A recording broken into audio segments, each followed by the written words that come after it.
وہ اس طریقے سے ہوئیں کہ ایسی جگہ پہ جہاں پہ مہاجر ووٹ بینک ہے وہاں پہ جو ہے ایم کیو ایم کے حلقے بنائے گئے, اور بعض لوگوں کا یہ کہنا ہے کہ اسی لیے بھی ایم کیو ایم جو ہے وہ زیادہ شور کر رہی ہے. لیکن بہرحال الیکشن کمیشن کے پاس کیونکہ یہ اختیارات جو ہے وہ مکمل اختیارات کے ساتھ جو ہے وہ یہ ایکسرسائز کرنے جا رہے ہیں, پاکستان کے لیے بھی ٹیسٹ ہے بالکل, اور یہ ایک بہت بڑا موقع ہے خاص طور پہ ہمارے ملک کے لیے کہ جیسا پہلے بھی میں نے عرض کیا کہ ہمارے ملک میں پہلی دفعہ یہ ہونے جا رہا ہے کہ کسی سیاسی حکومت کے دور میں الیکشن کمیشن حلقہ بندیاں نہیں کرنے جا رہا ہے. تینوں جو حلقہ بندیاں ہیں وہ فوجی. لیکن یہ بھی ایک سوال پیدا ہوتا ہے کہ کیا پاکستان مسلم لیگ نون نے پنجاب کی قربانی دی ہے؟ دیکھیے اس میں ایک اہم بات ہے جو جس کے اوپر جو ہے وہ بین الاقوامی طور پہ بھی سوالات اٹھ سکتے ہیں, اور جیسا کہ لوگوں نے بھی ہماری رپورٹس کے دوران ذکر کیا جو کہ ہم کرتے ہیں کہ میرے ووٹ کا کیا ہوگا, اس میں لوگوں کا یہی کہنا تھا کہ 7 کروڑ کی آبادی تھی جب پنجاب کی تو اس کی 148 نشستیں تھیں, اب اس کی آبادی تقریباً 11 کروڑ ہو گئی ہے, تو نشستیں کم ہو کے 141 ہو گئی ہیں. یہ حلقہ بندیاں کیونکہ مردم شماری جو ہے وہ ڈیلے کی گئی, دیر سے کی گئی حلقہ بندیاں جس کے نتیجے میں جلدی کرنے پڑ رہی ہیں, تو اس لیے حکومت نے یہ جلدی سے ایک فارمولہ بنایا.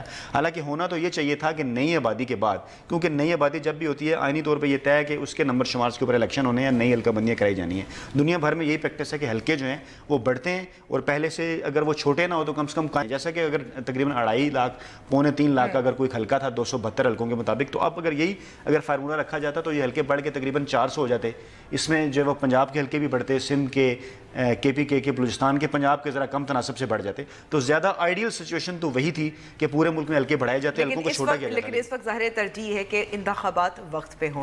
بہت شکریہ فیاض ہمیں وقت دینے کا. لیتے ہیں بریک, اور بریک کے بعد چاندی کا تمغہ جیتنے والی ویٹ لفٹر مریم نسیم سے بات کریں گے.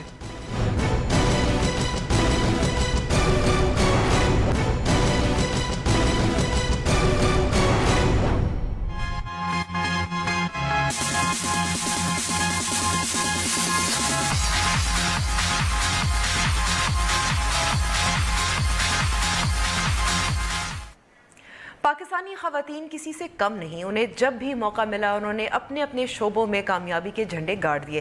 پشاور سے تعلق رکھنے والی مریم نسیم نے بھی میلبرن میں ہونے والے ویٹ لفٹنگ کے مقابلوں میں سلور میڈل جیت کر ملک کا نام روشن کیا. ان کی اس کامیابی پر مزید انہی سے بات کرتے ہیں. مریم نسیم, بہت بہت شکریہ ہمیں وقت دینے کا. مریم, پہلے تو بتائیں کہ آپ نے اکاؤنٹنگ, فائنانس, بینکنگ, پڑھائی اس میں, نوکری بھی اس میں, تو ویٹ لفٹنگ کیسے؟ First of all thank you so much for having me.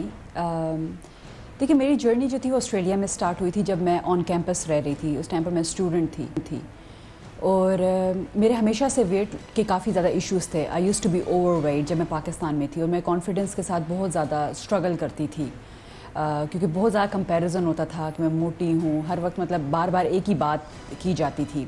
تو میں نے اپنا کافی زیادہ ویٹ جو ہے وہ لوز کیا تھا جب میں پاکستان میں تھی. وین آئی مووڈ, جی, تو جب میں آسٹریلیا موو ہوئی تو وہاں پر میں نے اپنی فرینڈس سے میں انسپائر ہوئی, جو میری آسٹریلین فرینڈز میرے ساتھ آن کیمپس ہاسٹل میں رہتی تھیں, ان سے میں انسپائر ہوئی. اور اس کے بعد میں نے جا کے فٹنس کو اسٹڈی کیا. تو جب میں نے فٹنس کو اسٹڈی کیا وہاں سے مجھے پتہ چلا کہ کتنے زیادہ بینیفٹس ہیں ویٹ ٹریننگ کے, تو وہاں سے یہ سب کچھ اسٹارٹ ہوا. لیکن پھر بھی اب ایک طرف آپ کا جو اپنی جو اسٹرگل تھی, جدوجہد تھی وزن کے حوالے سے یا فٹنس کے حوالے سے, اور پھر مقابلوں میں شرکت کرنا, اور ظاہر ہے آپ نے چاندی کا تمغہ بھی جیتا ایک مقابلے میں میلبرن میں, تو یہ پھر کیسے ہوا کمپیٹیٹیو اس طرف جانے کی؟ دیکھیں, I am someone who's very passionate, اور جس ایریا سے ہم بلانگ کرتے ہیں ہم ہوتے ہی تھوڑے پیشنیٹ ہیں. لائک پشاور کے لوگ کافی زیادہ پیشنیٹ ہوتے ہیں, اور ایک چیز کے پیچھے پڑ جائیں تو جسے بولتے ہیں ہاتھ دھو کے نہیں, نہا کے پڑتے ہیں بالکل. تو جب مجھے پتہ چلا کہ میں کتنی زیادہ پیشنیٹ ہوں اور لوگ مجھ سے کویشچنس کرنے لگ گئے, تو مجھے پتہ چلا کہ مطلب کتنی زیادہ ضرورت ہے لوگوں کو اس چیز کے بارے میں ایجوکیٹ کرنے کے لیے, اور لڑکیوں کو یہ بتانے کے لیے کہ strong is the new skinny. مطلب being skinny is not everything, just be confident. جیسے بھی آپ لگتے ہو اپنے آپ کو فٹنس کی طرف لاؤ اور فٹ رہو. فٹنس کا مطلب کوئی ڈیفینیشن نہیں, یہ ڈیفینیشن نہیں کہ آپ اسکنی ہو یا آپ اوور ویٹ ہو. آپ فٹ رہو, اپنا میٹابولزم انکریز کرو, اپنی ایکسرسائز کرو, سب کچھ کھاؤ لیکن ماڈریشن کے ساتھ. And just have that confidence in your self. Acceptance ہونی چاہیے اپنے آپ کو, اپنے ٹورڈس. تو یہ سب چیزیں مجھے کافی زیادہ مریم پھر آپ کو لگتا ہے جی ہمیں سوال جو پوچھنا چاہ رہی تھی کہ آپ کو لگتا ہے کہ اگر آپ پشاور میں ہوتی پاکستان میں ہوتی تو اس طرف جاتی کمپیریٹیو ویٹ لفٹنگ کی طرف؟ Probably not. If I be honest with you, I don't think, because شاید میرا اس طرف اتنا زیادہ دھیان نہ جاتا، کیونکہ میں نے آپ کو بولا نا کہ مجھے تو مجھے انسپائر جنہوں نے کیا وہ میری فرینڈس تھیں جب میں ادھر ہاسٹل میں رہتی تھی، کیونکہ آسٹریلیا جو ہے وہ ایک ایسا وہاں پر جو کلچر ہے اسپورٹس کے towards it's very very rich, and everybody جو ہے وہ they look after their health and take fitness very very seriously. تو تقریباً ہر ایک بندہ چاہے وہ ایتھلیٹ ہے کہ نہیں ہے they work out pretty much every single day. تو جو میری مین انسپریشن تھی وہ وہاں سے ہی اسٹارٹ ہوئی. اگر میں شاید آسٹریلیا میں نہ ہوتی تو آج میں شاید ویٹ لفٹنگ میں نہ ہوتی. اور ریاکشن کیا، رسپانس کیا رہا خاندان والوں کا؟ مجھے معلوم ہے کہ میڈیا پہ تو آپ سے کافی اس کی پذیرائی ہو رہی ہے. دیکھیں ریاکشن واز پریٹی گڈ. مجھے کافی مکسڈ ریاکشنز. جب میں نے شروع میں یہ چیز اسٹارٹ کی تھی تو مجھے تھوڑا سا بیکلیش بھی فیس کرنا پڑا تھا اپنے فرینڈس کے towards, from my friends towards me, کہ یہ کیا کر رہی ہے، مطلب از شی کریزی اور what, like weightlifting, like یہ پاگل ہے کیوں؟ کیونکہ یہی کہا جاتا ہے نا کہ یہ فیمنن نہیں ہے weight lifting. It is a sport which is male dominant not just in Pakistan, all over the world. یہ ایک میل ڈومیننٹ اسپورٹ ہے. عورتیں کم ہیں، اب زیادہ ہو رہی ہیں. ایون آسٹریلیا میں بھی، مطلب اگر ہمارے جم کو بھی آپ دیکھا جائے تو عورتیں کمپیئر ٹو مین کافی کم ہیں. تو ہاں مطلب اسی طرح سے بس پھر مطلب I was like I wanted to inspire people and I wanted people to look after their health and fitness. تو اچھا، اس کے علاوہ آپ آسٹریلین فٹ بال لیگ کی سفیر بھی ہیں، ملٹی کلچرل ایمبیسڈر. تو یہ کیسے ہوا؟ میں مطلب کمیونٹی میں ڈفرینٹ چیزیں کرتی رہتی ہوں، لائک کیونکہ میں خود ایز این انٹرنیشنل اسٹوڈنٹ جب آسٹریلیا میں موو ہوئی تھی تو مجھے پتہ ہے کہ کتنی زیادہ ڈفیکلٹی مجھے فیس کرنی پڑی تھی ایز این انٹرنیشنل اسٹوڈنٹ. آپ اپنی فیملی سے دور ہوتے ہو، ایک ڈفرینٹ کلچر ہے، ڈفرینٹ لینگویج ہے، every thing is just so different. تو مطلب when I was a but settled, میں نے یہ ڈیسائڈ کیا کہ ٹھیک ہے مجھے اپنی کمیونٹی کے لیے نا ہیلپ کرنا. تو میں سوشل میڈیا پہ کافی زیادہ یوز کرتی تھی، لوگوں کے لیے جابس فائنڈ کرنے میں، امپلائرس کے ساتھ کنیکٹ کر دیتی تھی ڈفرینٹ اسٹوڈنٹس کو، اکوموڈیشن فائنڈ کرنے میں. تو جب مطلب یہ اپرچونیٹی میرے پاس آئی، مطلب I am considered as a community leader Australia میں. مطلب پاکستانی کمیونٹی میں لوگ جانتے تھے مجھے. تو وہاں سے پھر جو AFL ہے وہ پک کرتے ہیں، مطلب آپ اپنا سبمٹ کرتے ہو، دین دے پک جو کہ مطلب کنیکٹ کر سکے دونوں کمیونٹی کو تھرو اسپورٹ ایسے پلیٹ فارم پہ جو بندہ کام کر رہا ہو. تو that's how it came about. اور آپ کو یہ بھی لگتا ہے کہ اب بیرون ملک جب ایک خاتون پاکستانی بایس جو تعصب ہے وہ بھی موجود ہوتا ہے، تو آپ کو لگتا ہے کہ آپ پاکستان کی بھی کیا کہتے ہیں ایمبیسڈر بنی ہوئی ہیں، صرف اپنی آسٹریلیا میں فٹ بال لیگ کے لیے نہیں؟ دیکھیے بالکل، کیونکہ وہاں پر I think every single person جو ہے جو بھی پاکستانی ہے وہ ایک لحاظ سے اپنے کلچر کو ہی ریپرزینٹ کر رہا ہے، because that's how Australians are going to جج یو. آپ کیسے اپنے آپ کو پریزنٹ کرتے ہو، کیسے آپ ان سے بات کرتے ہو، they have no other way to figure it out. انہوں نے یہاں پر نہیں آنا. دیکھیں میڈیا کے تھرو جو بھی ایک امیج ہے it's not very positive, if I be honest with you, اتنا زیادہ پازیٹیو امیج نہیں ہے. اور آئی تھنک جو یوتھ ہے، ہم جیسے لوگ جو ہیں، ہم ایمبیسڈرز ہیں اپنے کنٹری کے، اپنے نیشن کے، اور ان کو بتانے کے کہ لوگ ٹھیک ہے یہ باتیں ہیں میڈیا میں، but we are also Pakistanis and we are doing so much, اور ہمیں ہر چیز کرنے کی اجازت ہے. اور لوگ اتنا اپریشیٹ کر رہے ہیں. مجھے کتنے لوگ یہ بات بولتے ہیں کہ مطلب you been appreciated so well in Pakistan about مطلب for weightlifting and everything. تو ان کے لیے جو پاکستان میں ریاکشن آیا، جی مریم، جو پاکستان میں ریاکشن آیا کافی مثبت رہا ہے، تو آپ کو لگتا ہے کچھ حد تک رویے بدل رہے ہیں؟